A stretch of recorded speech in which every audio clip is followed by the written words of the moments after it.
Welcome to Speak for Yourself on the field, because we're about to go to battle. Marcellus Wiley here, Emmanuel Acho. Let's get it started with the Cowboys in Dallas, who won their third straight game Sunday. But all the positive headlines are for their defense, which forced 4 turnovers. Dak Prescott threw a touchdown pass, but the offense is struggling. And he has not had a multiple touchdown pass game since Thanksgiving. So, Acho, has your opinion of Dak Prescott changed this season? Now, Phil, along with hosting Speak for Yourself, co-hosting with my dog, you know your boys had to host several love shows over the course of this last season. So I got a question, not just that I'm going to answer, but for you as well, because Dak Prescott has changed my opinion based on his play, and he's made me have to figure out, do I want to commit to him or not? So, let's play a game of start, bench, cut. Shall we? Yes! Take a look at the big Go studio audience. All right, family. Contestant number 1. Sal, I just want to describe to you contestant number 1's traits. Phenomenal. 3,500 yards on the season. 27 touchdowns. Only 5 interceptions. Made a couple Pro Bowls over the course of his career. 7 giveaways on the season. 103 Married man, passer too. I rating. see his fingers. Absolutely. The contestant number 2, shall we? Marcellus Wiley now. Contestant number 2. A few less yards, 3,000 yards, but only 6 interceptions. Only 10 giveaways as well on the season, a 95 passer rating. Phenomenal contestant as well. Pro Bowls to his name, playoff appearances to his name. And contestant number 3, if we can. Contestant number 3, once again, 3,500 passing yards. You see, Sel, a couple more giveaways. That's kind of some of his bad traits. 98 passer rating, not as high as contestant number 1, a little higher than contestant number 2. Contestant number 3, some ups, some downs just as well. Can we look at all the contestants without revealing their identity as Marcellus makes a choice? Start, benching, cut. Sel, who would you want to start, sir? I would like to start by saying, do you know my marital status? Because I shouldn't be on The Bachelor. I shouldn't be on this game show being hosted by you right now. But I digress. Happily married man. We'll look at these 3 players. These 3 contestants, I would tell you one thing. Let's start from the bottom up. Contestant number 2. You're not going to make my team, brother. Contestant number 2, you're getting cut. Okay. Now, I played in the NFL, and a lot of people think that stands for the National Football League. It doesn't. It stands for not for long, you know? And on my team, I don't know my other dynamics. I don't know if I have an opportunistic defense. I don't know if my running game is playing well. I don't know if my backup is better than my starter, Dallas Cowboys, et cetera. But it's obviously between contestant number 1 and contestant number 3, right? Yes, sir. Tough decision to make. You have a tough decision to make. I mean, contestant number 1 only loses in passing yards, but outside of that, contestant number 1's pretty solid. Hey, that's too close. Contestant number 1, you're starting. Contestant number 2, you're off the team, and contestant number 3, you're on the bench. But hey, watch yourself. Contestant number 1. Shall we reveal the identity? Shall we reveal the identity? Oh, yes! Yes! Yes! So I got rid of Carson Wentz. That's all that matter. I won. Give me my parting gift so I can go home. So Dak Prescott is on the bench. He's now, on the bench. I started with this game of start, bench, cut because my opinion had changed to Dak. Prior to the season, I would have said Dak stands head and shoulders above the rest of the competition. Obviously above Carson Wentz, obviously above Kirk Cousins. But as we've navigated the season, I realized, wait a second, Dak Prescott's play is not nearly as good as I thought it was going to be going into the season. I gave my dog, Marcellus Wiley, a blind resume. Thankfully, he does not have to commit to one of these individuals for life. But we had to look at a blind resume because I was like, wait a second, Dak is not who we thought he was going to be. You told me on a Friday show, and I believe it to be true. If it's too close, that's already a loss for Dak. The fact that Carson Wentz and Dak, I have to think, at least for a heartbeat, about who do I want? Wait a second. You only got 2 less touchdowns, but you have 4 less turnovers, and you've played an additional game. Too close for comfort, and Kirk significantly beating Dak. I just wanted to start there to make the point, not just to you, so to figure out who you would commit to. But to our audience, they'll be like, I don't know, Dak. I don't know what show this is where the host is misconstruing with the contestant, the real contestant, contestant number 0, I guess, because this is 1 through 3. I didn't say that. It was obvious to me contestant number 2 didn't belong on my team. I said that pretty early. And I'm glad I said it pretty early because it's consistent to what I think. Now, between contestant number 1 and contestant number 3, here's the situation. I know that Kirk Cousins is a baller. Now, I know that Kirk Cousins is not winning in the most important category, which is going out there and winning ball games. That's Dak Prescott, who has a better record than Kirk Cousins. More importantly, host of this show. Let's talk about can I get out of this? Yeah, can I get removed from all this? No more. You know what I'm saying? I made my point. Thank you. Okay, you know what I'm saying? It's heavy, though. Don't break it back. That's real, because life is a game. I give you that. But football's serious. Now let's talk some football. Dak Prescott, I wonder, having more wins than Kirk Cousins, deserving of obviously being on my team. You got him in a bench position just because of the stats. Since we're going to stick to the stats, I'm going to look at these stats right here and tell me who has a higher. Let's play another game called You're Now the Contestant. All right. All right, Acho. Who has a higher passer rating? Would it be Dak Prescott or Patrick Mahomes? Dak Prescott, I would assume. You would assume? Yes, sir. Oh, right. Now, I wonder why I picked Patrick Mahomes, because I know you think he's the best quarterback in the NFL. Okay. Who has a higher completion percentage? Would it be Patrick Mahomes again or Dak Prescott? Start or bench? Which one? I would assume Dak Prescott. Let's go a little higher. Let's up the ante. Not just who you think is the best quarterback, but who the NFL thought was the best quarterback last year. Who has more yards per game passing this year? Would it be Dak Prescott or, I don't know, NFL MVP Aaron Rodgers? I would assume Dak Prescott. All right. I need that long mic with the little afro on the top. Go, you know what, Alcho? You're right again. I don't know how you're so good at this game, because it's just this game we're talking about. In totality, Kirk Cousins is not the same quarterback as Dak Prescott. But in stats, in some major statistical categories, he is better. Just like in totality, Dak Prescott's not Patrick Mahomes. He's not Aaron Rodgers. But in some major statistical categories, he can win. The point is, we can play games all we want, but football is way too serious for that. And we know Dak Prescott's playing football better than anyone we've seen on that board. Okay, he might be playing football better than who we've seen on that board, but he's not playing football very well. That's what we got to cut. Like right now, you are absolutely the last 5 correct. Weeks of the season. You are absolutely correct. But here's the problem. And this is my biggest issue with Dak Prescott fanatics, not people who champion him or are realistic about him, but Dak Prescott fanatics. He ain't played well for 5 games, or at least he's had a bad 5-game stretch. We've only played 14 games. His last 5 games, he has 5 total touchdowns. The last 5 games, 5 total touchdowns, I believe 4 interceptions. During Mahomes' worst 5-game stretch of the season, he has a 5-touchdown game. Yes. Dak has 5 touchdowns in the last 5 games. Yeah. During Mahomes' worst 5-game stretch, he has a 5-touchdown game. My problem of why my opinion of Dak hasn't changed, because I already knew who Dak Prescott was, a good quarterback, shows signs of greatness, but not an elite quarterback. My problem is, how many more excuses are we going to keep looking for? Well, is that the word we're going to use? It's not excuses if you say, within your slump, at your worst, did you score 43 points? At your worst, did you score 33 points? This is at his worst. Name this. Let's have some more fun with your game show. Name another quarterback that is number 1 in yards per game and number 2 in points per game. Anybody, there's really that much room for anybody to squeeze in there.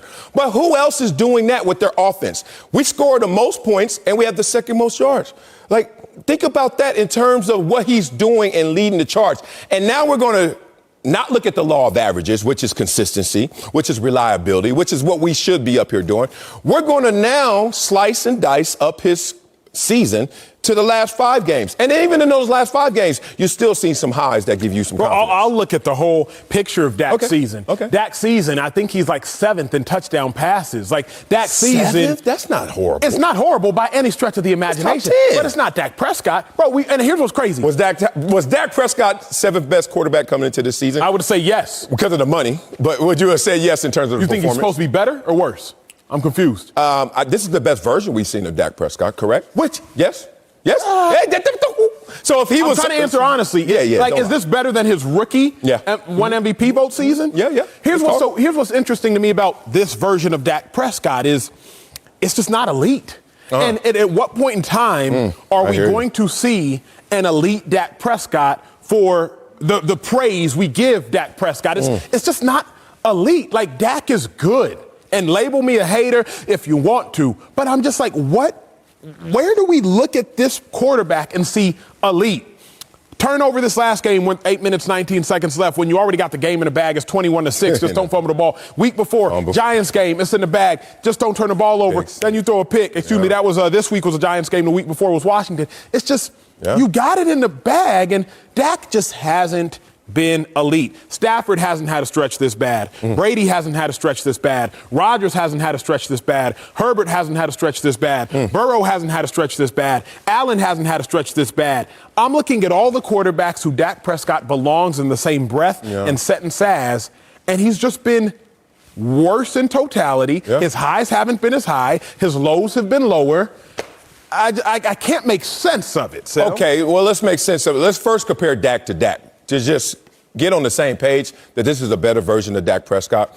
His rookie year ended up 5th in terms of yards per game, right? This year, he is first. Second in points per game, rookie year, 5th. Those are improvements. Now, Dak is better than he was his rookie year, even though his rookie year he won 13 games, yet to see if they're going to win 13 games. Now, let's fast forward. Who is Dak compared to everyone else in the relative experience? Dak Prescott still leads in major statistical categories: passing touchdowns, passer rating, passing yards per game, completion percentage. He's top 10. He's 5th, 6th, 9th, and 10th.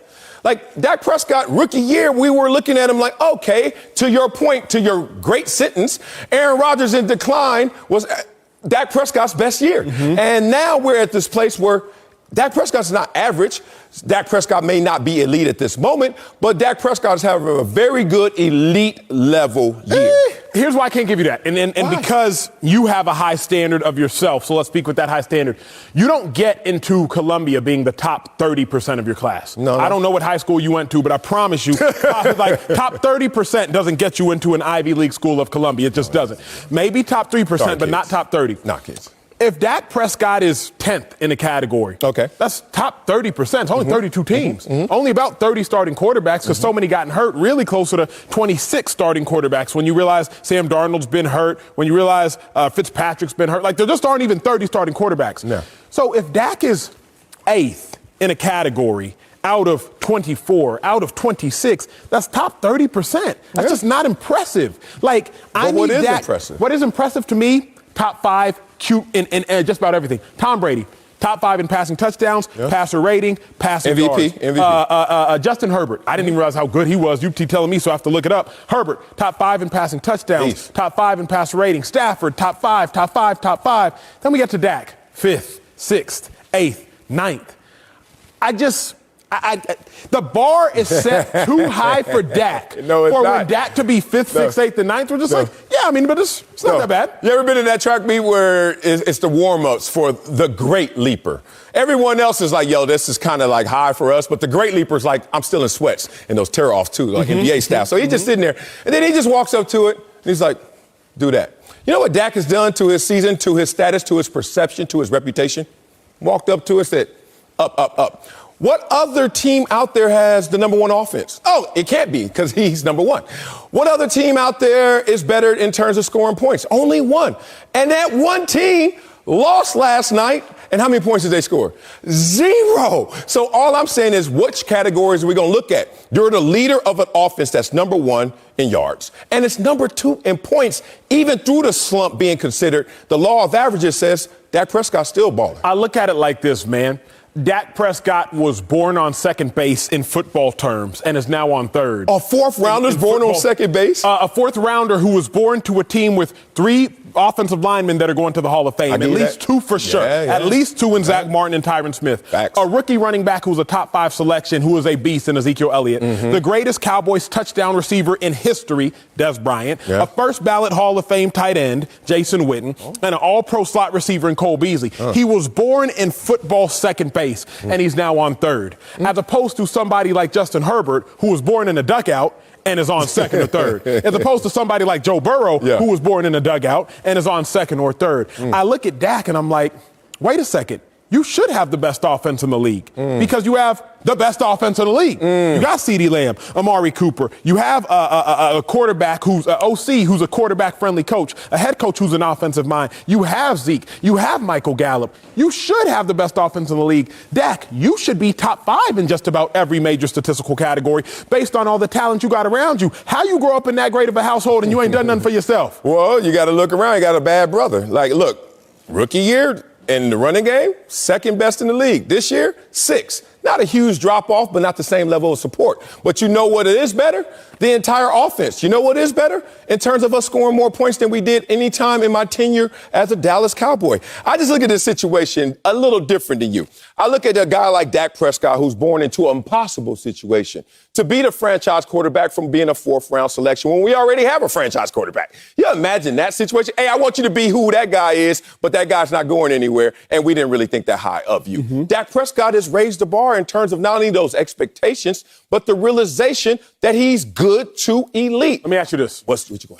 Is fifth, because you said Dak Prescott is fifth, sixth, eighth, and ninth. I don't want to butcher it. Yeah. Roughly fifth, sixth, ninth, 10th. And in important categories, we're talking touchdowns, we're talking ninth. yards, completion including percentage, the passer rating. In important passing categories.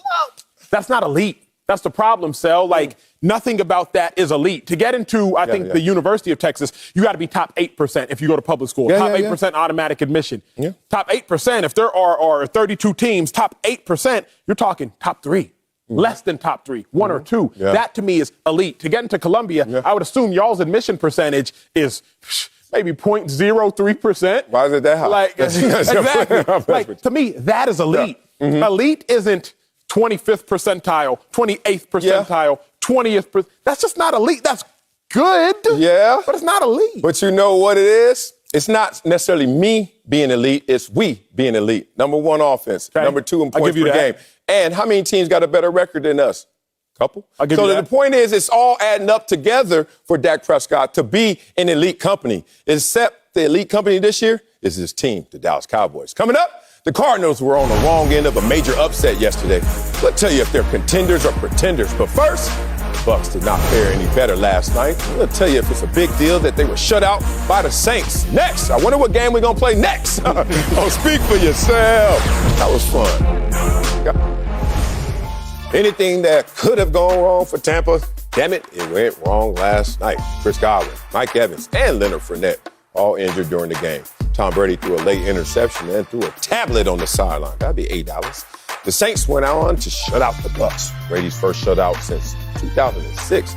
Damn, I was still playing Nacho. So is it a big deal or no deal that the Bucs were shut out? No deal. I don't think it matters at all that the Bucs were shut out. Let's not overreact. Tom Brady's 0-4 versus the Saints in the regular season. Remember, he got not shut out, but he got embarrassed last year, 38-3. The Bucs lost. Bucs had the fewest rushing attempts like in the history of the NFL over the last 40 seasons. I remind y'all, we saw the Bucs get dismantled by the Saints team, and the Bucs went on not only to beat the Saints in the playoffs, they went on to win a Super Bowl. It's not a big deal at all. Football is all about matchups. It's all about, like you say, styles make fights. We have to remember the Saints match up phenomenally well versus the Bucs. Marshawn Lattimore, he is the kryptonite to Mike Evans. I like kryptonite, though. I like kryptonite. I like a kryptonite. I'm listening to you. Talk to me, man. Come on, Snoop. Malcolm Jenkins. He is the kryptonite to Rob Gronkowski. He's guarded him well, dating back to when Jink was on the Philadelphia Eagles to now presently with Jink on the Saints. Cam Jordan, shout out to our dog, Cam Jordan, friend of the show, just got 100 sacks, Sal. He got 100 sacks. Dog, you don't think I was in the bathroom slapping myself? I look like Trey and Boydenhood. Damn it, Wally, you sorry, and Cam is a beast. Congrats, bro. Shout out to you, Cam. Cam, 100 sacks. 100. He matches up phenomenally well versus the Bucs. Styles make fights. The Saints match up great versus the Buccaneers. So it only matters if the Bucs have to see the Saints again. But if we're being honest, the Bucs always turn it up in the playoffs anyway. I looked into that game, and I cared not one bit that the Saints beat the Bucs. Okay, I'm going to put you back on the spot. Like, you put me on that game show. I didn't know I was coming in here to get on one of these shows. Godwin has a torn ACL out for the season. Big deal or no deal? No deal, because Antonio Brown's coming back. Okay, yeah. That forced the issue that was already going to occur, him coming back. But, boy, did that force the issue. I'm with you. No deal. Even though we're losing Godwin, good Lord, that hurts. And I'm talking about us because I'm talking about the champions. I'm talking about who represents the NFL as the best team last year and still the favorite to do it this year. No deal. I've learned this in life. I've learned this through my performances. I learned this through all the achievements I've had, so few, so many. That you can't react to the extremes. You can't react to the highs, and you can't react to the lows. You have to react to the median. You have to react to the law of averages, the things that's consistent, reliable, the things that really tell you over the course of time who you truly are. I look at this team over the course of time, this entire season. I see a better version than last year. But I understand some people have to squint to see those same things. More yards, more rushing yards, more passing yards, better third down percentage, and most importantly, the defense of last year is giving up fewer points this year than they were last year. That doesn't mean you're going to set sail on the same exact course and you're at a better pace and you're going to get there quicker, faster, and easier. It just means that if you didn't have belief in that team last year, they surprise you. Mm-hmm. You lose your belief in this team this year, they may surprise you as well. I'm looking at this team as a team that knows the course ahead, knows the rigors ahead. And they played against a team that just simply has their number. Let's talk about it. I was the fastest kid in my neighborhood. I was the fastest kid in my school.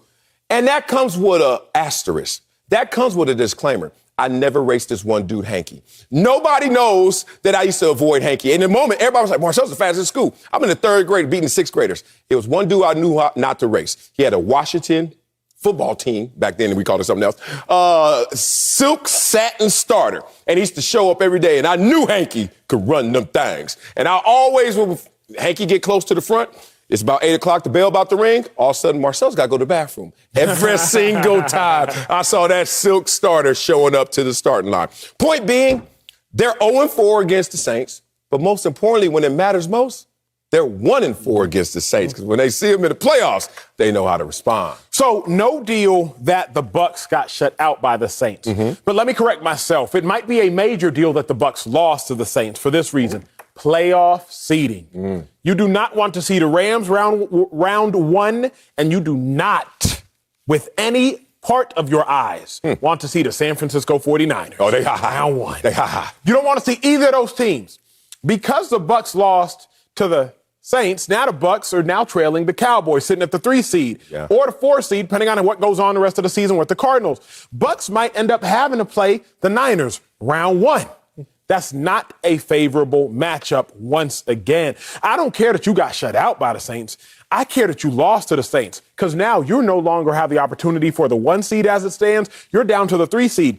I think whoever has to play the Niners will lose. I think whoever plays the Rams will likely lose. Both of those teams, the Rams and the Niners, are coming in hot. It's like a fajita. So I look at it like, I don't care if y'all got shut out. Yeah. But by losing, Sel, you just made your path to the Super Bowl, your road to the Super Bowl, much more rugged of a terrain. That's why it matters to me. Acho, let's get personal up here, because I got so much respect for you. I had a long conversation at Crustaceans of Beverly Hills this Saturday evening. Is that where you was at? I was at. I tweeted at you. You tweeted me back. You tweeted at me? Why didn't you text me or call me, you millennial? Because what the hell you tweeted at me? I ain't online. I'm eating. You posted the picture of the food on Twitter. So I hit you on Twitter and was like, hey, where that's at, bro? You know I'm posting ghosts. I mean, that's for y'all. Here's the thing. I was eating good. Them garlic crab, them noodles. I was banging. I had a good conversation talking about you. I'll tell you more off mic, because I don't know if it's all flattering.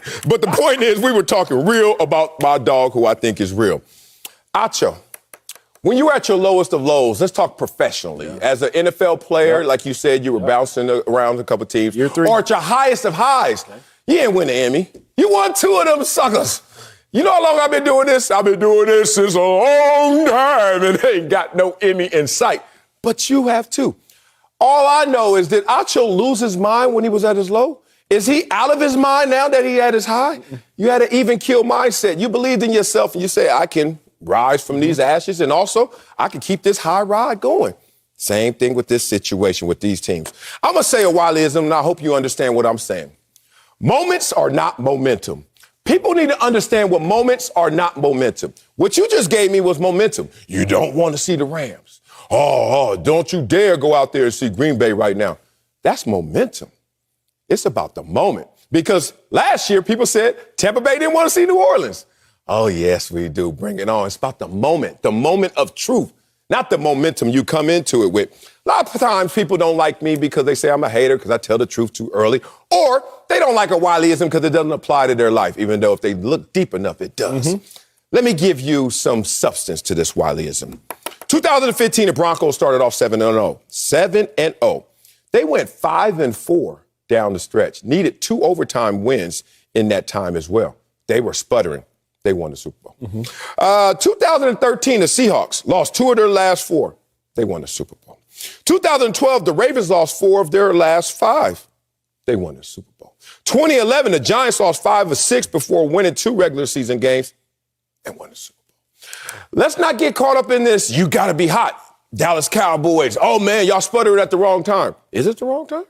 I gave you countless examples of it doesn't have to be the wrong time if you live by the Wileyism. It's about the moment, not the momentum. That's fair, but momentum, can I throw one more M in there? Momentum, matchup. That 2011 Giants team, I think you constantly remind me of, if not you others, they matched up real well versus those Patriots. Up front. Even that 07 Giants team, even more so matched up real well against those Patriots. Because up front, 07, I know you had O.C., Umenyiora, you had Strahan, you had Tuck, you had Kiwi.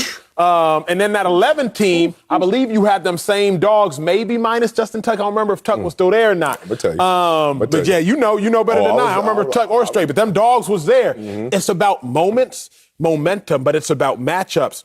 The reason the Bucs got the Saints last year, Drew Brees had the worst game playoff-wise of his illustrious career. How'd that happen? Anybody? Bucs defense. Oh, okay. Bucs defense, absolutely. Yeah, but Tom Brady didn't play great now. No. Tom Brady did not at all play great. So if the Bucs have another phenomenal defensive showing, which we know they're beyond capable of in the playoffs, I ain't worried at all. But the Saints, regardless, they do match up very well versus the Bucs. But more than that, to me, man, Bucs, you don't want to make that path to the Super Bowl even more strenuous because the NFL is better this year than it has been since like the 1990s, and there's empirical data that backs that up. And you, during the course of the hardest NFL year, are going to make your road even tougher. That's my only concern. Yeah, I mean, look, matchups and styles makes fights. We get that. But it sure is easy to match up against a team when Chris Godwin gets hurt, Fournette gets hurt, right? We talk about Mike Evans gets hurt, and you already walked into the game without AB. I don't know how well the U.S. matches up with Jamaica's relay team, but when Usain Bolt ain't there and the other two, when we running against the B team, we kind of match up a little better, right? That's the point of this conversation. And to bring it back a little levity, 2007, here we go. I'm retired in my mind, and bypass performance, I thought. Thought the league got the memo that Wiley was done. Shot. My knee was hurting. It wasn't even major. It's just my knee was hurting, and I was this guy. In part why I went to Columbia is because I was like, I got to have the best of both worlds. In part why I played 10 years and no longer is because I was like, I'm saving the rest of my life, my body, my bones, my mind, whatever it may be, for my family going forward. But I hit a crossroads. 2007, I'm getting a call from my agent. He's like, one more. The New York Football Giants want you, and they want you bad. I was like, why? Did they see me play the last 2 years at Jacksonville, the last year at Dallas, even a couple years in San Diego? And they see half my career, basically. They're like, no. They know you still. Dog, I was still an A-plus run stopper. Crazy enough, because I got this butt. You ain't going nowhere, boy. But the pass rush, my knee hurt, right? So I'm in that position. My knee still hurt. The other one ain't good, and this one hurt. So I'm in this position. I think Strahan held out because he was making all that dough. And he was like, well, Strahan ain't there right now. They just need you to come in. And then when Strahan comes back, we still going to keep you. To me, it sounded like the okie doke. Like, as soon as Strahan come back, I'm ghost, right? But anyway, I was like, nah, I can't do it.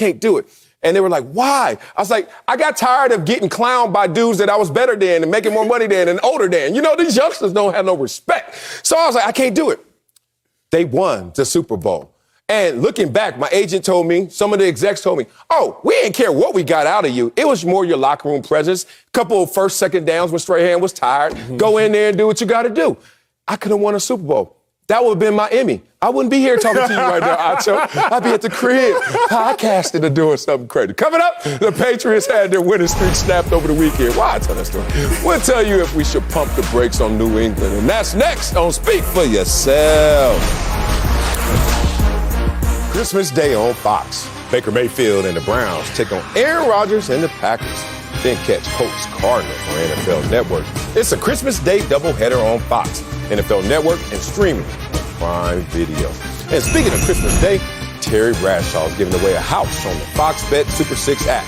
Scan the QR code and enter your picks in the Christmas special contest.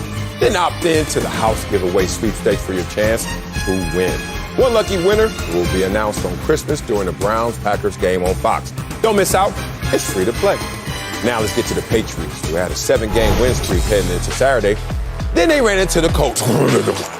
New England was down 20-0 in the fourth quarter, and Indy sealed the deal behind Jonathan Taylor's 170 rushing yards, including a 67-yard touchdown late in the game. That's it right there.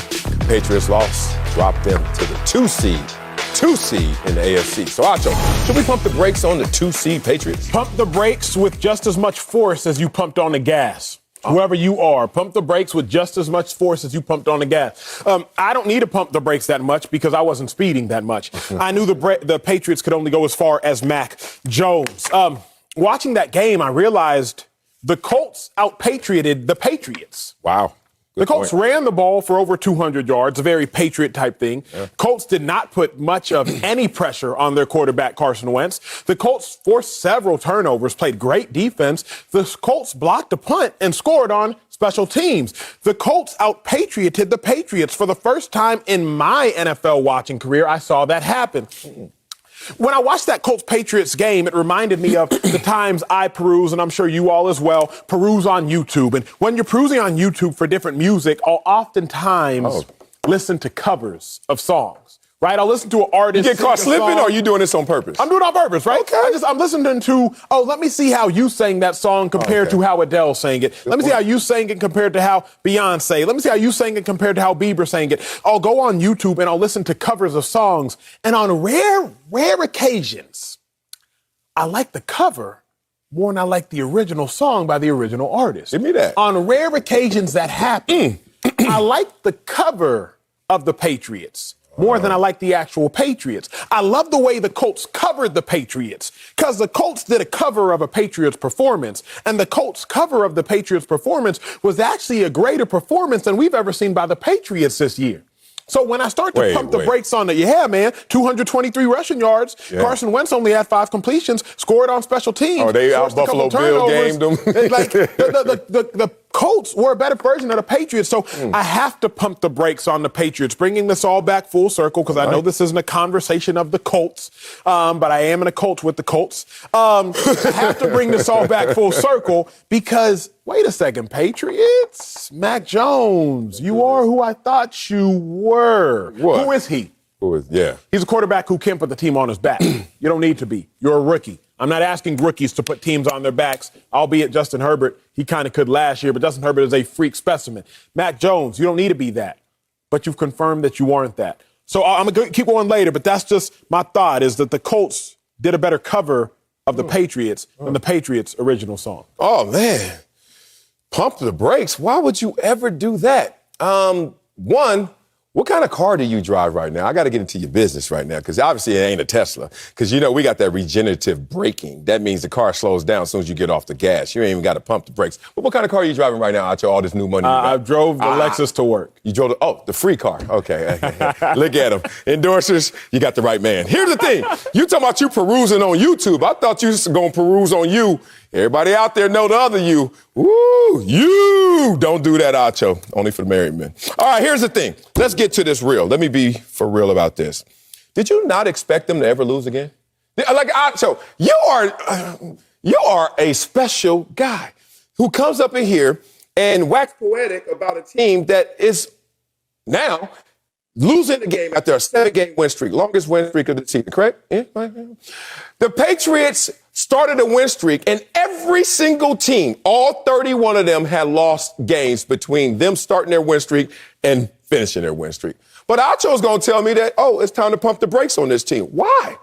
Now we're looking at 2 teams that we don't really know in terms of win streaks what it's telling us. Kansas City Chiefs has the longest win streak, and who else? The Miami Dolphins. Oh, that's real telling. So let me get deeper into why this win streak means a lot, but also is not telling you the full story. There was a team last year that went on a 5-game win streak. They went to the Super Bowl and lost. It was the Kansas City Chiefs. Year before, Chiefs and 49ers, 5-game win streak. Year before that, 6-game win streak. Rams and Patriots. 5 games the year before, 7 games the year before. All those teams went to the Super Bowl. Just using recent history, last 5 years, any team with a win streak of 5 or more, guess what? Super Bowl team. But you want to pump the brakes. Now, this is why I also am in agreement with you. It's not telling. It's a Tesla. It's regenerative braking. I'm not going to pump the brakes, but once I get off the gas, we're going to slow down. We got off the gas, if you're a New England Patriot fan, because you saw this team not be able to push the ball down the field. You saw the rookie come out in terms of growing pains. Yes, Mac Jones is having a phenomenal rookie year, but this team is still led by its defense.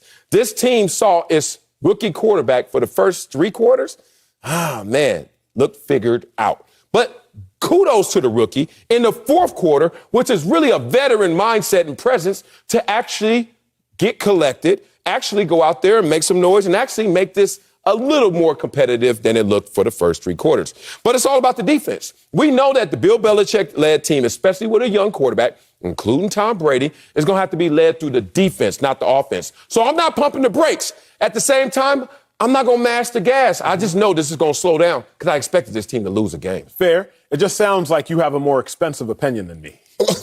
That's all. Because either way, you slowing down, I'm slowing down, you just slowing down by releasing the gas. No, you stop. Do you know the difference? Like if you just get off the gas, it goes, you went, I was like, God dang, Acho, seatbelt on next time. Fair. When Tyson Fury fought Deontay Wilder, I know this much. I know that Tyson Fury did not try to knockout Deontay Wilder. No. Because Deontay Wilder, we know what he is. He's a one-shot guy. Like, he's just trying to knock you out with one shot.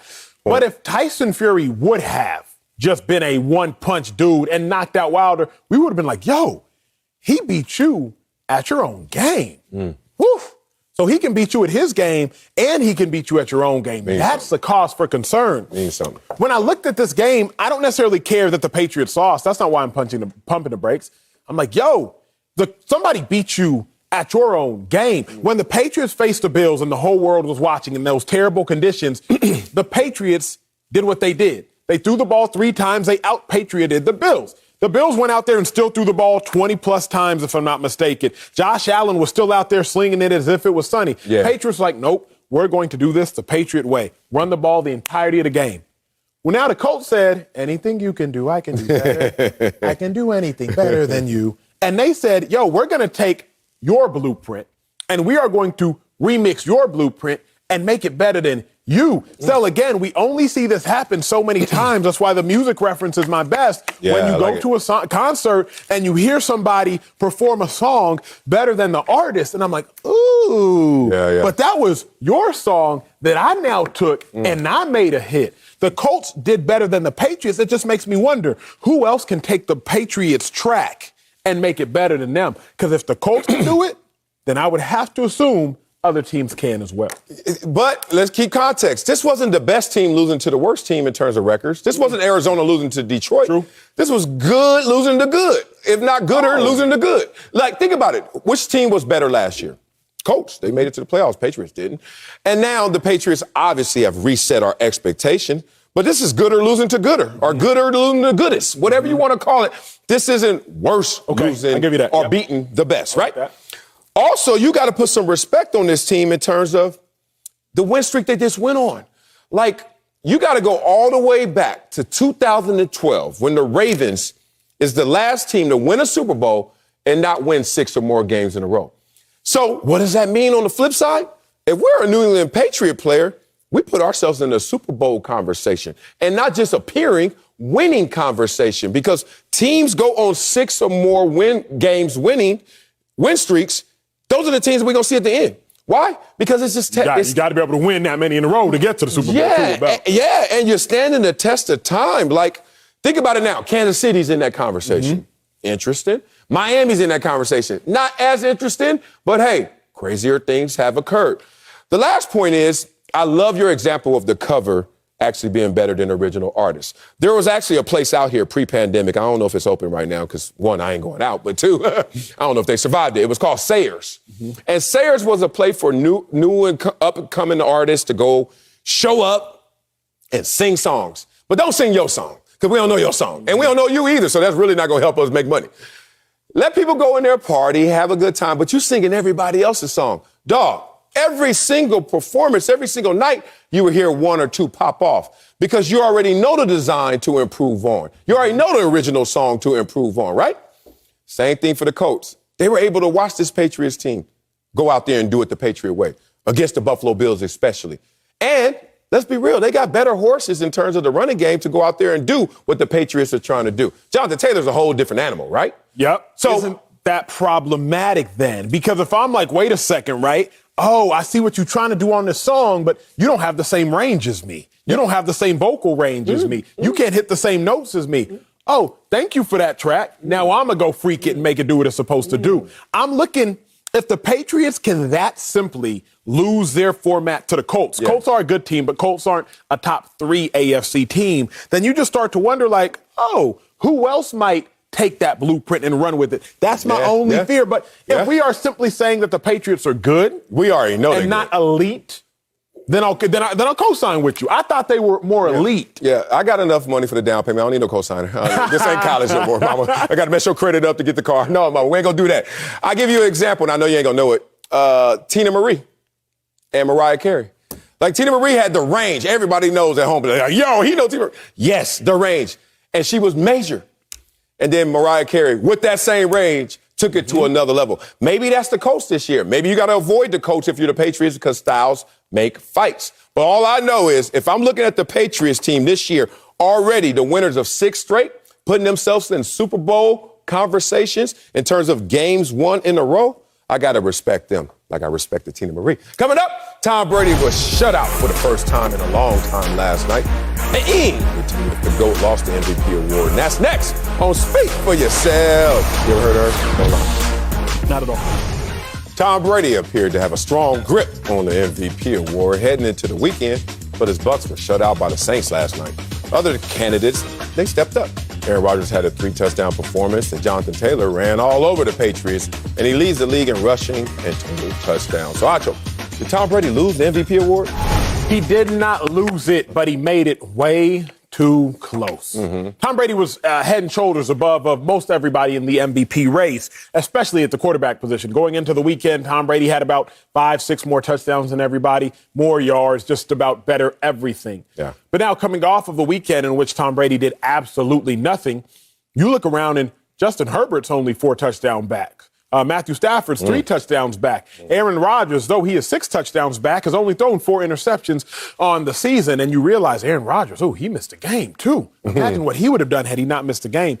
I don't think Tom Brady lost the MVP because if he has lost the MVP, then that would be to denote a winner of the MVP. And at this junction in time, I can't look at anybody in the league and say, they are going to win MVP. Can't have a loser unless you have a winner. You've taught me that about larger aspects of life. For somebody to win, somebody has to lose.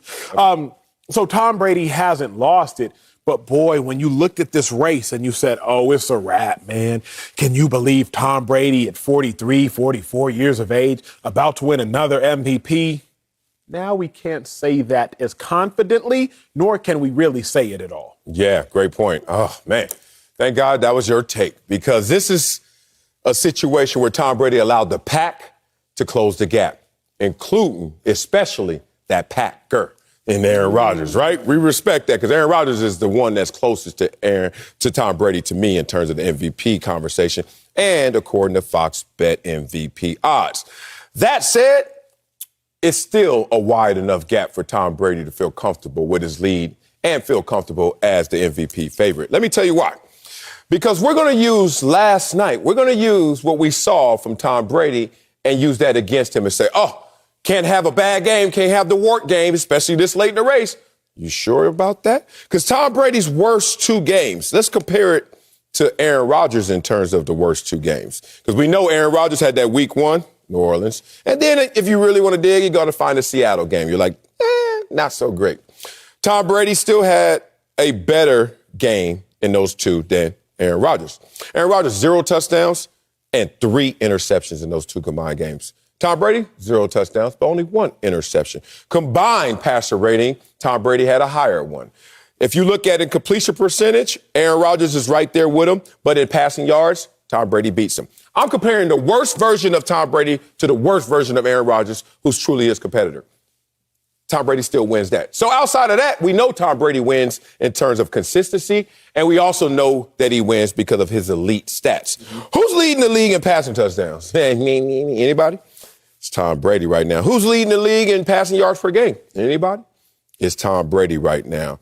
So if you look at those, case closed. Tom Brady at his worst is still better than his next competitor at his worst. And at his highs, he's still better than this next competitor at their highs. So Tom Brady, once again, has higher highs and higher lows than the next competitor. How can he lose this race? I like that. But, Sal, sometimes when you have to make such a difficult decision, you realize, let me just make a different decision altogether. What? Right? Will you overthink it? Yeah, like yesterday I was weighing, okay, do I want to eat a burger? Should I go to In-N-Out? Should I go here? Should I go here? Should I go here? And I realized, let's just not eat a burger. Let's get pizza. Okay. That's how I feel about this MVP race, because we're parsing things out about the quarterback position, and I'm like, should it even be a quarterback at all? Got to make sure I don't trip over those wires. All right. When I think about this MVP race, I think about this. If you can set a record, if you can break a record in the National Football League, one of the greatest games in American history, then we have to at least consider you for the MVP. There's an additional game this year, so surely several records would fall. The sack record would fall, right? No, nobody's close to that. Interception record would fall, right? Maybe, but Trayvon Diggs would have to get a pick the rest of the season and twice in one game. Okay, maybe the passing record would fall. Tom Brady, you gonna break that record? Nah, it doesn't really look like it, because Tom Brady, though he's played phenomenally well, passing yards on pace for 5,300 at best, and passing touchdowns 43. We see what the records are: 5,500, 55 touchdowns. So nobody is going to break the passing record, which leads us to the sure answer of Jonathan Taylor. He should get the MVP, right? Well, Jonathan Taylor's not going to come close to breaking the rushing record, and he's also not going to come close to breaking the rushing touchdown record. So why is nobody talking about a person who should be in the MVP conversation? The person who needs to be in the MVP conversation is Cooper Kupp, because Cooper Kupp is about to get the Triple Crown. He leads the league in receiving touchdowns, receiving yards, and catches. And you talk about the NFL records. Records could fall because of Cooper Kupp. He's 2 receptions shy based on his pace of breaking Michael Thomas's single-season record, and he is less than 20 yards shy based on his pace of breaking Calvin Johnson's record. I understand quarterbacks are the sexy position to get the MVP. I understand Jonathan Taylor, phenomenal job. But the person we're not talking about is Cooper Kupp, because if you break a record, an NFL record, you got to be in an MVP conversation. So, Sal, allow me to throw his name into the hat. Wow. I like that. Man, you ever watch, what was it, Three Stooges or something like that, where they had those holes in the hats, and you throw a name in the hat, it just fall out. Because you know why? Here's your hat, here's a hole in it. No wide receiver has ever won the MVP. Now, what does that do to the fact that you say he's breaking a record? That record's not fully respected by the MVP voters. I'm not going to say if they should or should not. I've always looked at the wide receiver position and always had a little off the respect that I should have for it. I've always felt that way. You know why? Because let's talk about the wide receiver experience. Let's be real. The worst thing that they have to deal with is press man. Like some dude like, right here I go, homeboy. But guess what? There's always a bailout. When you know he's in your face, all you got to do is get to 5 yards, which is like fall down. Right there, he can't do nothing to you. Where else on the football field is there a timeout in terms of the hell you got to pay? That's a good point. 2, if they are out there destroying the game, what's that, 7 targets, 5 catches? There's 60-plus plays every game, bro, in terms of impact, in terms of really having an effect on this game. That's why, if you look at it, Jerry Rice had his era. Obviously, Michael Irvin had his era. Where are the great receivers? And let's talk about it since then. Randy Moss, Terrell Owens, Larry Fitzgerald. When have they ever led their team to pay dirt fully? It's because that's a little different position in terms of impact. All I'm saying is what I think the voters are saying. I think Cooper Kupp is killing the game, and I respect receivers, but I've always looked at him with a little squint, a little side eye, and I think the MVP voters do as well. I'm starting to think, though, like if we are acknowledging that some of the things we do is archaic, then I'm looking around like Jonathan Taylor. If he's going to be in the conversation, and many people have Jonathan Taylor as a front runner, in part because it's sexy on social media, right? Do the thing that nobody's thinking. I'm like, wait. Yeah. Cooper Kupp is on a better team than Jonathan Taylor.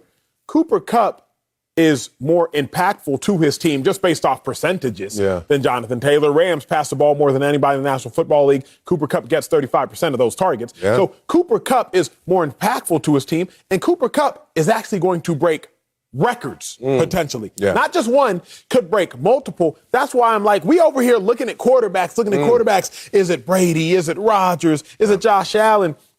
Are any of them actually deserving of the MVP this year? Because Tom Brady, is not really. What do you mean, If you look at Tom Brady this year compared to Aaron Rodgers last year, you look at Tom Brady this year compared to Patrick Mahomes the year he won it 50 passing touchdowns. Look at Tom Brady this year compared to the year Lamar Jackson won it. I know you can't compare one year to the past. You better not. But at the point cell in which we're sitting here trying to figure out, okay, is it the guy that just got shut out or the guy that missed the game because of COVID and the guy who basically got shut out week one plus the guy who in Aaron Rodgers? Like, we're sitting here just trying to force it to a QB. Well, as you should.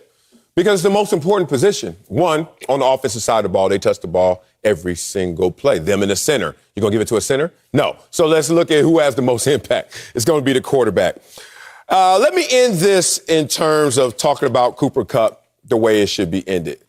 Everything I said last lap and this. When you lead the league in receptions, it almost tells you you're not going to win it all. The last player to lead the league in receptions and win it all was it 1983? Todd Christensen. L.A. Raiders. They have moved 17 times since then. Point being, I just don't see how it leads to you having the greatest effect. So therefore, do you have the greatest impact? That said, Tom Brady, 36 touchdowns already. Lamar Jackson won it with 36. Obviously, it was a dual experience in terms of him running the ball as well. But Tom Brady, if you want to pace it out a few more games to go, 40, mid-40s, that's enough. That's a qualifier for an MVP. More importantly, who else can win the MVP? Aaron Rodgers is close. We got Patrick Mahomes third in terms of the favorite. He can't win it. Be real. I mean, we have a stretch. Let me read this off. Let me do my homework, and let me show you my homework. 5-game stretch where he barely completed 60% of his passes and a 75 passer rating. Patrick Mahomes, bye-bye. Matthew Stafford, 3-game stretch, 77 rating. 5 touchdowns, 5 interceptions. Bye-bye. Josh Allen, you ain't won 2 straight games since when? Before Halloween. Bye-bye. Justin Herbert. I ain't going to say that one. That's bad, and I ain't going to talk about Justin Herbert. Kyler Murray, last 2 games, 72 passer rating, 1 touchdown, 3 interceptions. Bye-bye. Tom Brady's the only one. And Tom Brady had last night, we saw that, and he had one against Bill Belichick, the great genius who helped construct him in his game. I think it's still Brady's to lose. Coming up, the Cowboys are rolling. Who's that, Tina Turner? But it's not because of the offense. We'll tell you if we trust Dallas can win a playoff game. Next on Speak for Yourself. Well, you brought up Cooper Kupp, had me Googling. Dallas beat the Giants yesterday and have now won 3 straight, but their offense continues to struggle. Dak Prescott threw a touchdown pass, but he said their offensive woes are, quote, definitely frustrating. Dallas's defense has been stealing the show lately, forcing 4 turnovers in the win. Dacho, trust the Cowboys to win a playoff game. Playoffs! Can we have a real conversation about the Cowboys? Oh. Can we please have a real conversation about America's team, the Dallas Cowboys? Who are the Dallas Cowboys? The Dallas Cowboys are Jake Paul. Cowboys are Jake Paul. Why? Because, boy, they winning right now. They're captivating. You're going to have an opinion about them. Love them or hate them, you will feel a type of way about the Cowboys like you're going to feel a type of way about Jake Paul. They knocking some people out. But you know this much about the Cowboys like you know this much about Jake Paul. When they face a formidable opponent, it's a wrap. So it's fun right now. Sell the tickets. Be America's team. Stop the lights. Stop the cameras. Get ready for the action. But we all know what's real. When you got to face somebody who's about that action, it's not going to end well for you. So, no, Cowboys to me do not win a playoff game, and I'm not going to be fooled. Like I'm not going to be fooled by Jake and that knockout blow right there, because when you face a formidable opponent, they're not going to handle business. I understand Dak Prescott is, 22-6 versus the NFC East, I think now. At this point in his career, Dak Prescott has beat the Giants, I believe, 9 consecutive times. Yeah. At least the Cowboys have some crazy stat like that. But just like Jake Paul is picking his fights, Dak Prescott picks on the NFC East. Ooh! At the point in which you don't get to pick on these lesser opponents, it's going to get ugly quickly. I don't buy the hype of these Cowboys winning a playoff game. Not unless something changes. Okay. Not unless Dak Prescott reverts back to beginning of the season Dak Prescott. Not unless Ezekiel Elliott miraculously gets healthy. Maybe the Cowboys can get a bye week and they get healthy. Maybe they just say we're not going to get the bye. They sit Zeke the last week of the season. Let him get healthy. Unless somehow the Cowboys can regenerate that in which was lost, I don't see how they can win a playoff game. And it's not that I don't love watching them right now. I love watching the Cowboys right now. They're going to take my money, just like Jake Paul is. But I know this much. Okay. Just because you knock somebody out doesn't mean you are one of the greatest fighters. Oh. And just because the Cowboys knocked out Washington, knocked out the Giants, don't mean they one of the greatest teams. Mount Rushmore, throw it up there. That's one of your best takes. Your top four. Die la. Damn, that was amazing. So amazing, I hate to go against it. I hate to be this guy. Because, one, I'm not going to have a better take than that. I'm going to have a different take than that. But you know what? I'm going to give it a good old try. Oh, let's talk about this. The Dallas Cowboys are not Jake Paul. Sir. Jake Logan. Who's better? Jake? I think Jake at this point, he got a knockout. Yeah, okay. Woo, what a knockout, too. I mean, look, I don't give a damn who I knock out. If I knock him out like that, you better respect me, homeboy. Okay.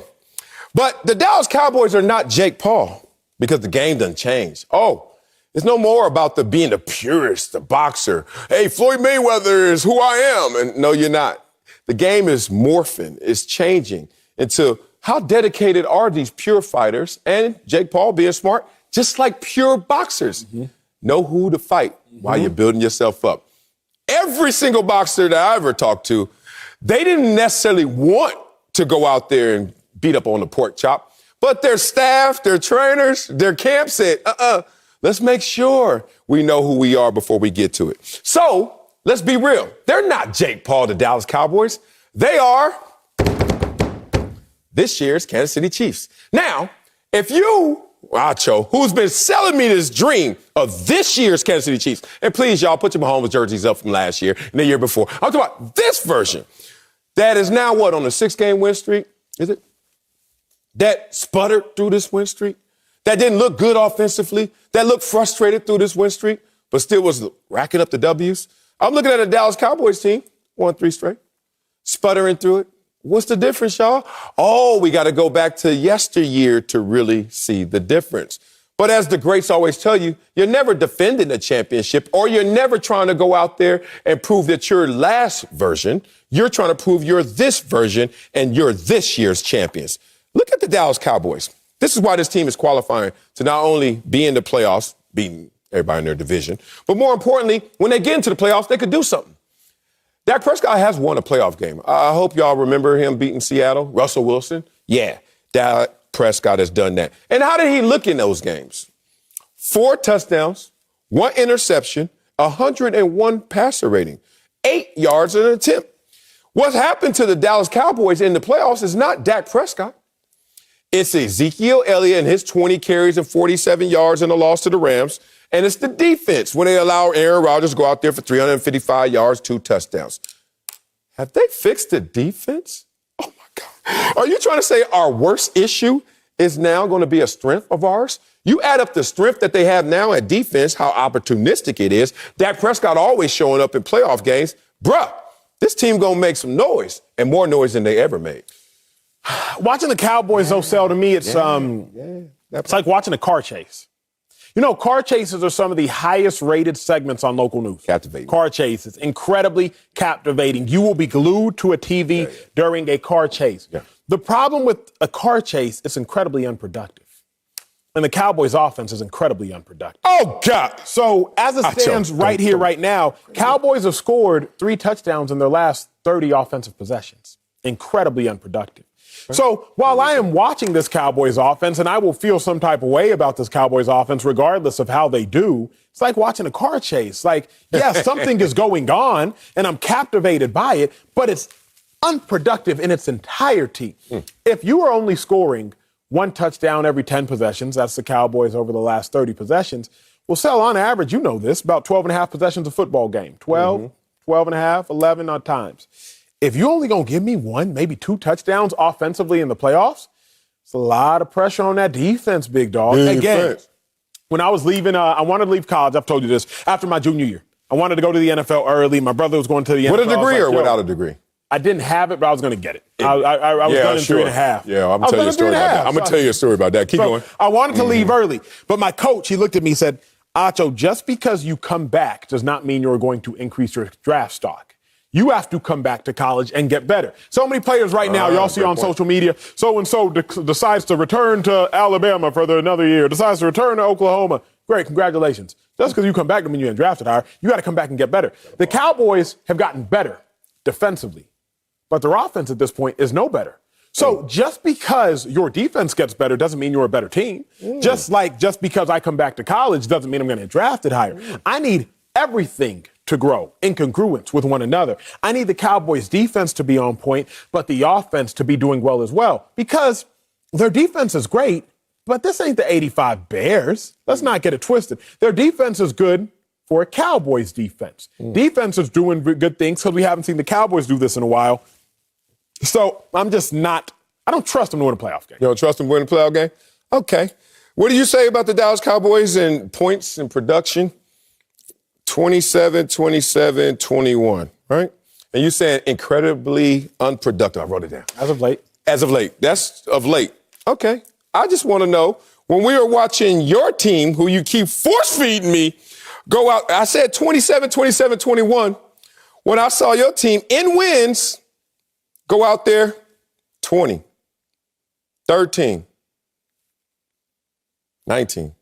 Skip one. Because it was a Raiders game. It don't count. Hey, bro, you tell me, is that incredibly unproductive or not? Let's get to this. This team is doing what you need to do, which is basically fix your problems, but you're telling me fixing your problems makes them worse. How? The defense has been the issue in the playoff games. Ezekiel Elliott and the defense, if you really want to list their issues, have been their problems. Not Dak Prescott. I gave you his stats already in playoff games. So now you're telling me that this team that is number 2 in points scored, and you're saying that's incredibly unproductive? They're number 2. They're number 1 in total offense and yards. How is that incredibly unproductive? I know why. I know how. Because you're a guy without a degree. Yeah, I know you went back and got it, but damn it, I'm going to just use that for TV purposes and give you this story. We were in the locker room, and there was a player. I'm not going to say his name, Bruce Smith. I'm not going to say his name, right? And everybody was like, when are you going to go back? Every article I read is about you going back to get your degree. Because he was already in the league, made man, future Hall of Famer. Everybody's like, when are you going to go back and get your degree? I'm tired of reading these lying articles about you going to get your degree. He said, I got to go back and get my paper? And then he opened up his wallet. He said, all right, got my paper. And we were like, yo, I understand where you're coming from, Acho. Go back and get certified. The Dallas Cowboys can't go back and get certified. Those games have been lost. Dak is 1-2 in the playoffs, right? He can't go back and get those. But what they can do is improve on who they are. They've improved their worst element, their defense in playoff games. Now, with that defense, Tony Pollard coming back, they look good. Ezekiel Elliott, if he's just good enough in terms of health, they're going to be okay in the running game. Dak Prescott has shown you in the playoffs he's a ready-made man. Add it all up, Acho. We picked the bottom up, and we still fresh from the top. Coming up, the Lions pulled off the upset of the year at Arizona's expense. Sorry, Bruce. We'll tell you if the Cardinals are contenders or pretenders. Next on Speak for Yourself. On paper, the Cardinals should have blown out the Lions on Sunday, but the opposite actually happened. Detroit pulled off the huge upset, and Arizona is now the 4th seed in the NFC after starting the season 7-0. Kyler Murray was asked about any growing concerns and said, quote, not at all. We're still 10-4, still in first place. Acho, are the Cardinals contenders or pretenders? Cardinals, the team, are contenders, but they're led by a coach who's a pretender. And as a result, the Cardinals in totality are pretenders. Let me remind America, because we know we have short-term memory. We love the flavor of the month. Let's remind America, Cliff Kingsbury hasn't even won a post-regular season game since 2013 when he won a bowl game at Texas Tech. Keeping in mind, Cliff Kingsbury coached quarterbacks like Baker Mayfield in college. Heisman Trophy winning Baker Mayfield in college. He coached quarterbacks in college, like, I don't know, a guy named Patrick, Last name Mahomes. He's pretty good. He's just kind of good in the NFL. And you haven't won a post-regular season game since a 2013 bowl game. I don't trust Cliff Kingsbury. The Cardinals are so much more talented than the Detroit Lions. There is absolutely no excuse to lose that game unless your team is not ready. Cliff Kingsbury is currently coaching a team, albeit some players are hurt, with 4 Hall of Famers, 3 for certain, and A.J. Green.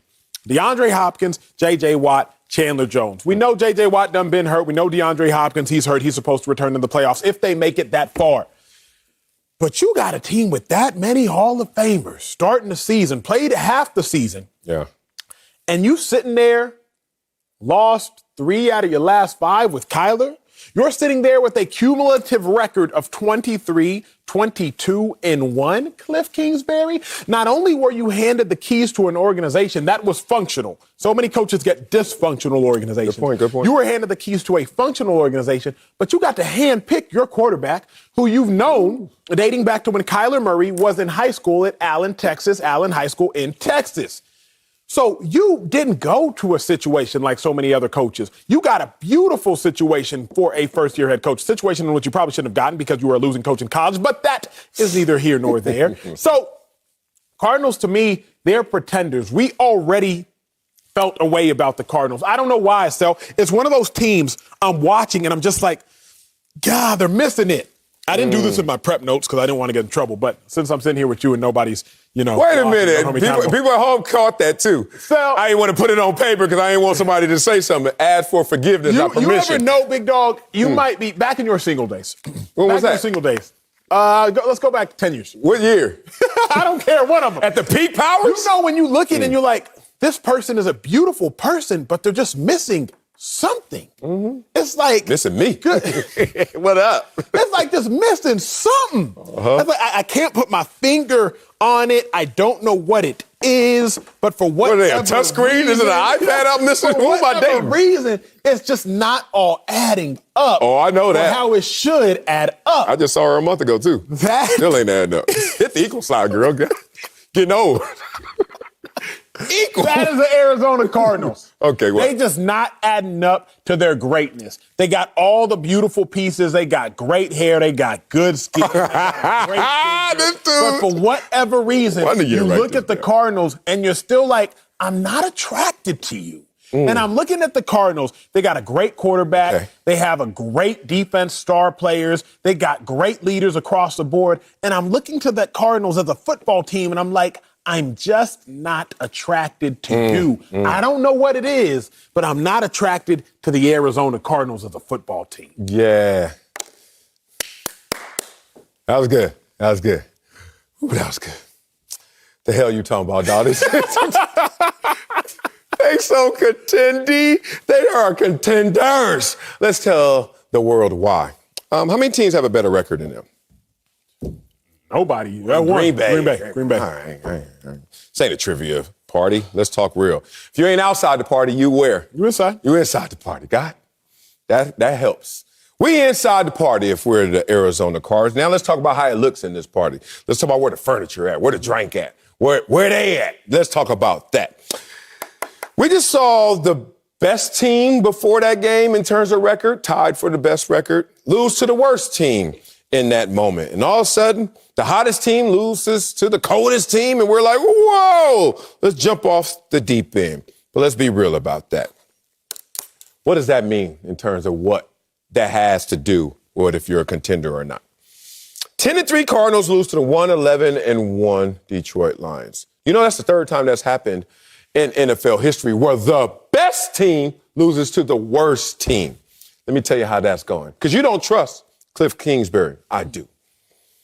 Tell me if you trust the Super Bowl champion 1995 Dallas Cowboys and Barry Switzer when they lost and they still won the Super Bowl. When they lost to the 2-11 Dolphins. The 3-9 Redskins, and they still won the Super Bowl. Barry Switzer, Cliff Kingsbury, not the same because Barry Switzer was a beast on the collegiate level, but still not a great coach to some on the pro level. All right, that's fine. Did this ever happen again? Because it happened to the Detroit Lions, Arizona Cardinals, happened to the Cowboys and the Redskins. I wonder if it happened any other time. Tell me if you trust this situation. 2004, uh-oh. Super Bowl champion, uh-oh. New England Patriots, uh-oh. Coached by Bill Belichick, uh-oh. Loses to the 2-11 Dolphins, uh-oh. And still won it all. Do you trust Bill Belichick? No.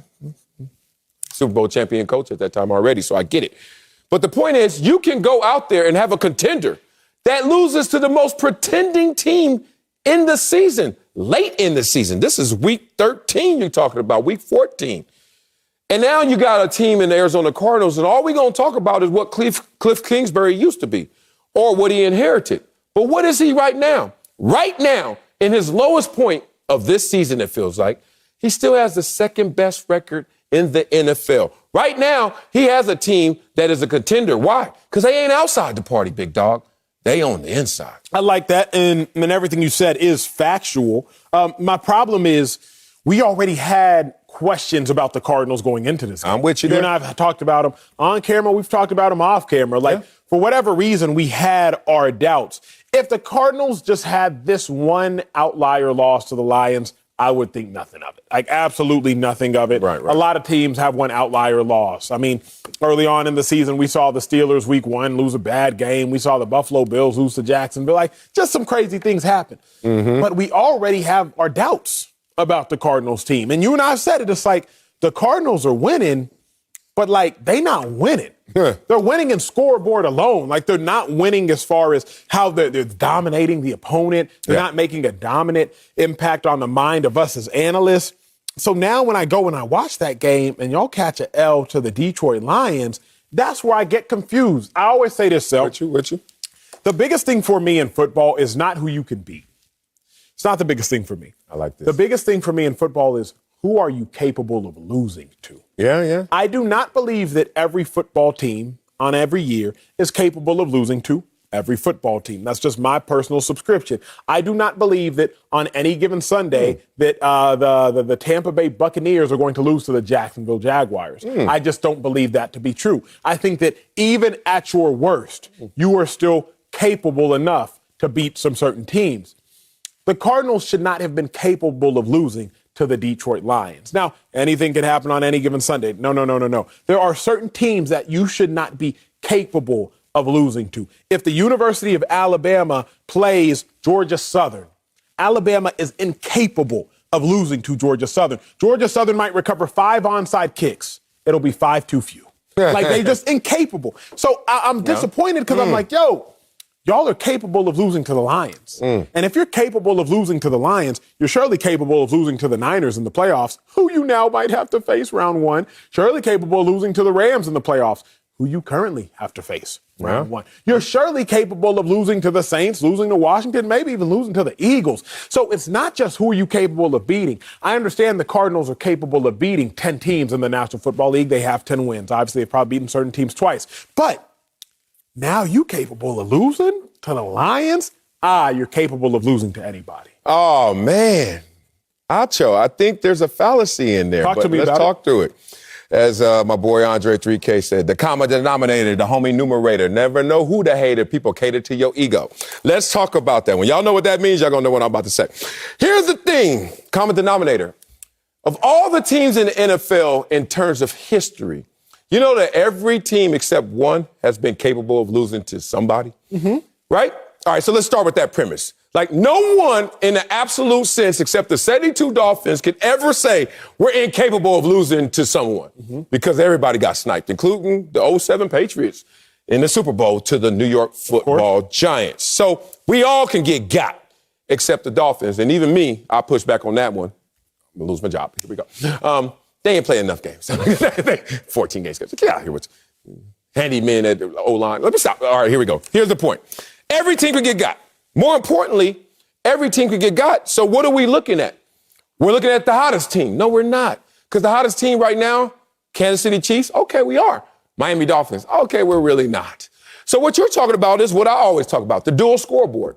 Yeah, you could go out there and win in terms of points, but how are you winning in terms of psychology, influencing others, people really seeing you for as great a contender as you pretend to be? I look at this team, And the reason why I believe in them is because they went on a 7-game win streak. Remember we were talking earlier before. You got to go back to 2012 before you see a team that wins the Super Bowl that didn't go on a 6 or more game win streak. Guess what team did that as well? We don't call it a win streak, I guess, because they started the season off 7-0. But it's the Arizona Cardinals. Too many qualifiers put them in a contending conversation, if not an elevated conversation, of a Super Bowl champion. Why are they pretenders? Let's personalize it, and here's exactly why the Cardinals are pretenders. Personalizing this. When you prepare for an opponent, you sit in your defensive meeting room. Offensive players, they sit in their offensive meeting room. Their coaches at the front of the meeting room with the clicker and the projector, and you talk about who you need to be worried about. Yeah. When I was playing for the Giants, mind you, I was only on practice squad for the Giants. Tom Coughlin, every Monday of every week, would have an all-team meeting, and he would go over special teams, offense, and defense. Here are the players on the other team to watch out for. That is what Tom Coughlin was doing. These are the players to watch out for. Without DeAndre Hopkins, nobody on the Cardinals scares me. Okay. I don't look at Kyler with fear. I don't look at James Conner with fear. Not looking at A.J. Green with any fear. Nobody on the Cardinals scares me, particularly offensively. 49ers, Debo still scares me. Hell yeah, Debo should. George Kittle still scares me. Yes. The Packers, Aaron Rodgers scares me. And that dude who wears number 17, he still scares me. The Rams, Cooper Kupp still scares me. And Sean McVay on the sideline, I'm a little frightened by him. The Bucs, whoever is healthy, whether it be Mike Evans, whether it be Gronk, whether it be Brady, whether it be AB, whether it be Fournette, a little bit scare me. But I look at the Cardinals, nobody's putting fear in my eyes. I'm not sitting there saying, we gotta double this guy. Maybe now they'll have to feature Zach Ertz. Maybe now Zach Ertz will start going crazy. But I'm not looking at the Cardinals like, we got to make sure we stop him. All these other teams, you go into a meeting and you expend countless amount of hours and preparation and energy saying, Devontae Adams, we got to stop him. George Kittle, got to stop him. Debo Samuel, wherever he is, got to stop him. Keep an eye on him. Cooper Kupp, he gets 35% of the Rams' targets. Got to stop him. Cardinals. A.J. Green's a good player. Edmonds, he's a pretty good running back. Kyler Murray, you let him get out the pocket, he might hurt you. But there's nobody who you're like, nobody's keeping you up at night worried to stop. That is why I don't think they're fully contenders. I love it. I love it. I can't argue that. I can't argue that because I have my question marks as well. I thought they were a little less than their record, and now a loss to Detroit makes me think if you're less than your record and you're losing to Detroit, skepticism, obviously. But let's admit this. It's a wacky, bizarre world in the real world and certainly in the NFL this year where we just saw this come up. So if you're not outside the party, you're inside the party. What we're really arguing over, discussing, is what are they going to bring to the party when they show up, right? So there's two ways that party goes. Mr. DJ and me, Mr. Host and promoter of parties back in the days, that dude. BYOB, bring your own, boy. Bring your own. Cardinals, to you, they just got a cup. And they just showing up like, I don't know. We ain't got nothing. What y'all got? Well, what does Snoop say about that?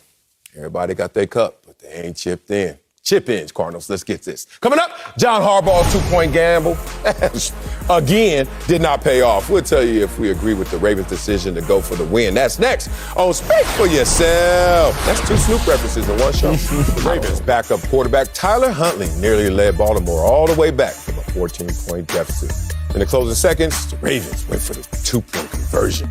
And the win, and for the second time in 3 weeks, they did not convert. Take a listen to John Harbaugh's explanation. Just going to try to get the win right there. You know, in overtime, I think our chances of winning right there were a little bit higher than in overtime, maybe, if you calculate it out. But felt good about it, felt we had a good play. And, again, they made a really good play. I got to give that safety a lot of credit for getting out there and tipping that ball. I'll tell you agree with the decision by the Ravens. It's easy to say no now. I didn't agree with the decision then, but here was the thought process, and I love the way Greg Olsen broke it down on the herd. I saw him say, the Ravens were down by 14. It was 31-17 with maybe 6 minutes or so to go. Yeah. If you're going to go for two, then go for two the first time you score. Yep. Because if, as Greg Olsen so marvelously put it, and I'm going to regurgitate it, he did that. If you were going to flip a coin, you're better off flipping a coin hoping for heads twice than flipping a coin hoping for heads on just one flip. Yeah. If the Ravens are going to go for two, knowing you want to get a two, go for two on the first time you score a touchdown. Because if you don't get it, Well, now when you go for it a second time and you do get it, now you tie the game up. If you do get it, well, now you know you can just kick a field goal and win. Yeah. So if you're going to go for 2, go for 2. But now let's break it down in layman's terms because sometimes it does get complicated and convoluted. When the Ravens were going for 2, you're going for 2 under the impression that Aaron Rodgers can get the ball back and score. But if Aaron Rodgers gets the ball and scores, if you're up by 1, you still lose. If Aaron Rodgers doesn't score, then you're going into overtime. At that point, it's a coin flip because the Ravens have scored 2 of their last 2 possessions. So the Ravens could not be stopped by the Packers. So I was watching the game and I was like, no, Packers. No, Ravens.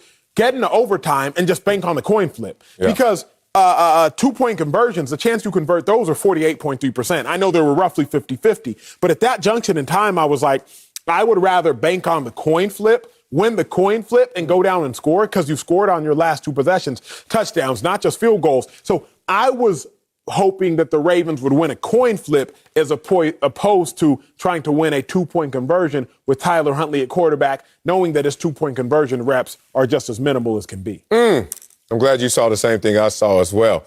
Now, we saw the same thing in what Greg Olsen said, and I agree with their decision to go for the win. But what we saw is one thing, but what I'm feeling is a different thing. I don't like the results, so therefore it almost makes me want to go back on the decision. And I understand the gap, and people need to know this in life, the gap between your decision and the results. And you can't go back on them. Make decisions, live and deal with the results, right? Here's the thing. Acho, if you come in here after one of my arguments with my wife and ask me about marriage, a little jaded in that conversation. I might not give you the best advice. I might keep you single for a longer time. Because I'll be like, dog, it's a lot to deal with. You're asking me this about 2-point conversions and gambling and the analytics and risk factors.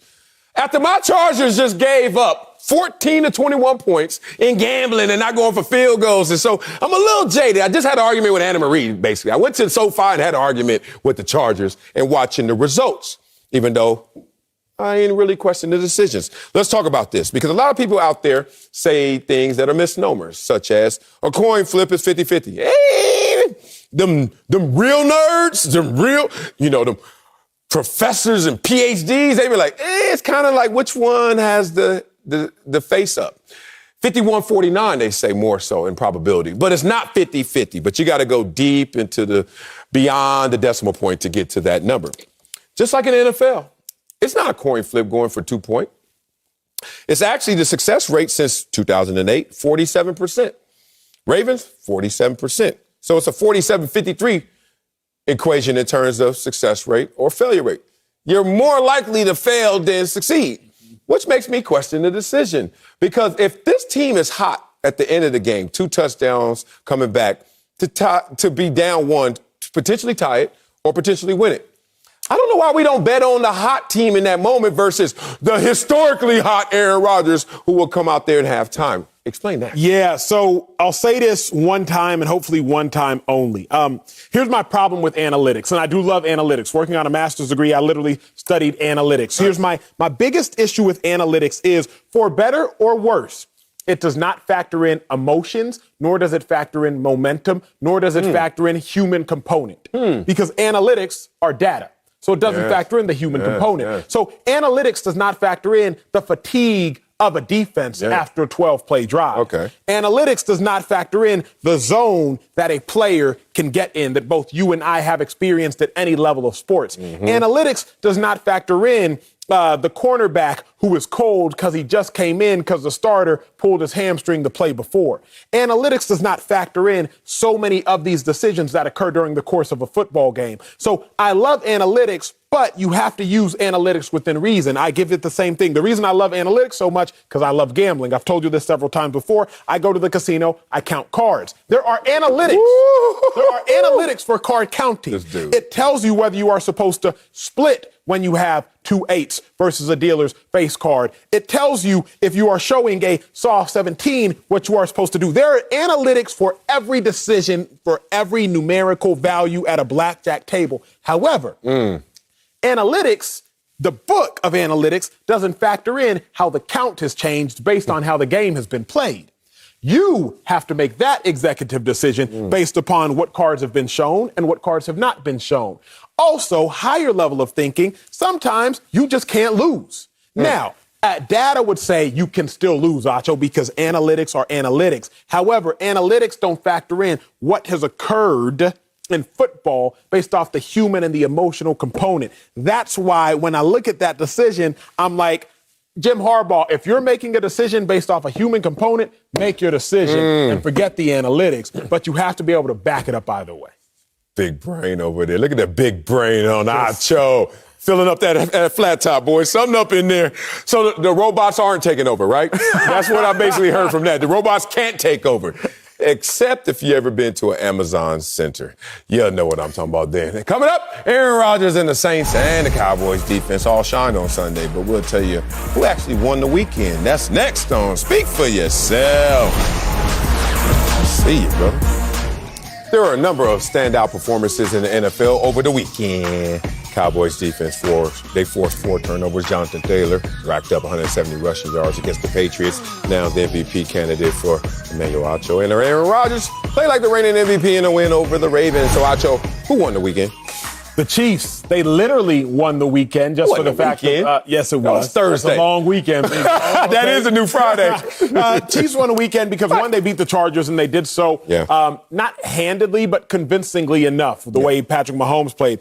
But more importantly, then the Patriots lost because the Chiefs beat the Chargers. Obviously, the Chargers lost, and now the Chiefs are in sole possession of the number 1 seed in the AFC. Beyond that, the Chiefs are in sole possession of being the hottest team in the NFL. Remember, the Patriots had won 7 games prior. Now the Chiefs have won 7 games. So the Chiefs confidently and exclusively have an extensive win streak, because I don't really consider the Miami Dolphins sitting at 7-7 with wins over teams like the Texans and the Jets as a dominant football team. So the Chiefs won the weekend firstly, and I think now convincingly they've let the world know, hey, we're back. We're just as good as we've ever been. Y'all who had us in the Super Bowl, congrats. It was a good decision, Acho. And yeah, the Chiefs, big dog, they won the weekend. I was thinking that, but then I was like, nah, I got to go back to my story. I got to personalize it. It's the Pittsburgh Steelers.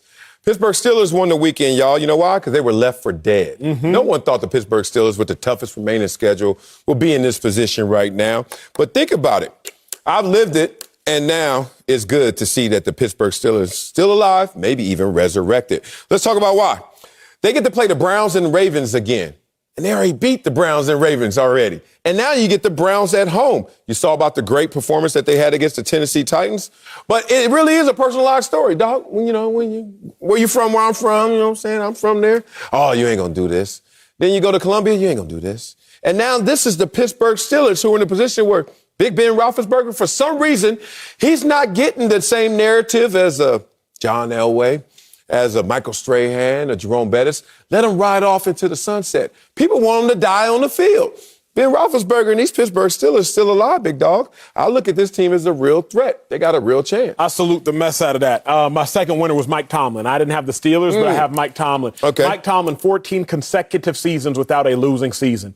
You look at the Steelers team, and I'm like, yo, they about to avoid having a losing season once again. Yeah. But greater than that, I look at Tomlin, and I'm like, yo, he's a top 3 coach of the last decade and a half. Bill Belichick, Andy Reid, and in my mind, Mike Tomlin. Or you can go Bill Belichick, Pete Carroll, and Mike Tomlin. But the fact that Mike Tomlin has avoided losing seasons with Ben Roethlisberger, who's playing while contemplating retirement. Exactly. I mean, dealt with injuries, dealt with distractions. I think the Chiefs won the weekend, but I fully co-sign you when you say the Steelers were. I was so close for the Chiefs, but it reminds me of like every Christmas and birthday. What do you give the man that has it all? You know, they living a little too high off the hog to get all. You can get me a Rolex. Right? And some money, damn it. Coming up, you begging ass. Bill Belichick. Give me the money I'm going to give you. Bill Belichick apologized to the media today, and we'll tell you if he was keeping it 100 or just 99. Next, on Speak for Yourself. I want to do a rich white Santa. $2,000 minimum. On this show, we only know how to keep it 100, but others out there, they keep it 99. Each day, we're going to get to the bottom of who's really telling the truth. Case in point, the Patriots had a tough loss to the Colts on Saturday, and Bill Belichick was not very pleasant to the media. He talked about how he acted today. Take a listen. Look, fellas, I apologize if, I seemed like I was a little short with you after the game. It's not your fault. It was a frustrating game. Oh, Acho, Bill Belichick keeping it 100 or 99? Keeping it 99. He's keeping it 100, excuse me. And Bill Belichick in his older age has realized what's really important in life, big dog. He's like, man, I ain't going to keep doing this for this much longer. Let me go ahead and apologize to y'all, the media. He's in commercials now. He be taking walks with his dog, long walks on the beach. Bill Belichick is a changed man, Marcellus Wiley. I think that was true. I think he's keeping it 100, but he's not a changed man. He just realized things have changed around him. So before he had to do that as like a caricature. He had to do that as a persona. Now the real Bill Belichick is coming out, which means I do have a heart rate. I do have blood flow. I am a human being. And that's it for us. Fox Bet Live is next. I like the old Bill Belichick, though. Gangsters.